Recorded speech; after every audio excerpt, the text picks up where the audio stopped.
உலகிலுள்ள நீங்கள் எல்லாரும் இதுவரை இருந்தது போல் இனியும் வீண்காலம் கழித்துக் கொண்டிராதது. இது முதல் காலைக்காட போகின 10 தினமாகிய கொஞ்ச காலம் வரையில் நீங்கள் எல்லாரும் நல்ல விசாரணையில் இருந்து கொண்டிருங்கள். அந்த விசாரணை எது என்றால் நம்முடைய நிலை எப்படிப்பட்டது, நமக்கு மேல் நம்மை அதிர்ஷ்டிக்கின்ற தெய்வத்தினுடைய நிலை எப்படிப்பட்டது என்று விசாரிக்க வேண்டியது. அதற்கு தக்கபடி நீங்கள் ஒருமித்தாவது அல்லது தனித்தனியாவது உங்கள் அறிவிற்கும் ஒழுக்கத்திற்கும் ஒத்தவர்களுடன் கூடியாவது அல்லது வேலாயுத முதலியார் கேட்டால் மனுஷேதரத்தில் போதுமான வரையில் சொல்லுவார்.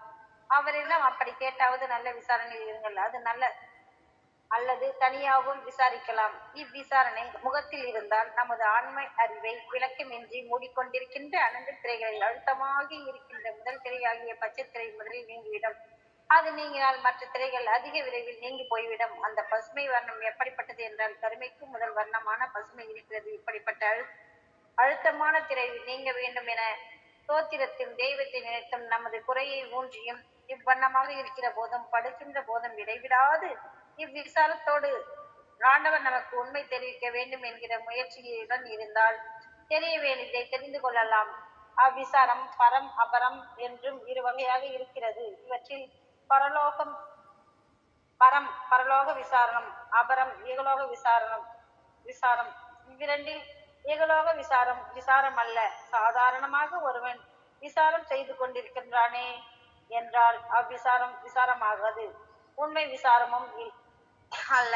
ஏனெனில் இக விசாரம் என்பதற்கு பொருள் சாரம் என்பதில் சாதாரண உலக விசாரத்தை மறுக்க வந்தது.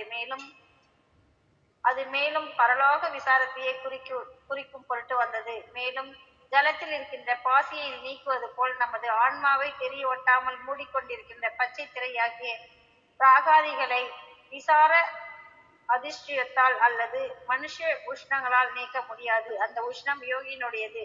அனுபவத்தில் தெரியும். அதை மனுஷ தரத்தில் உண்டு பண்ணுவதற்கு தெரியாது.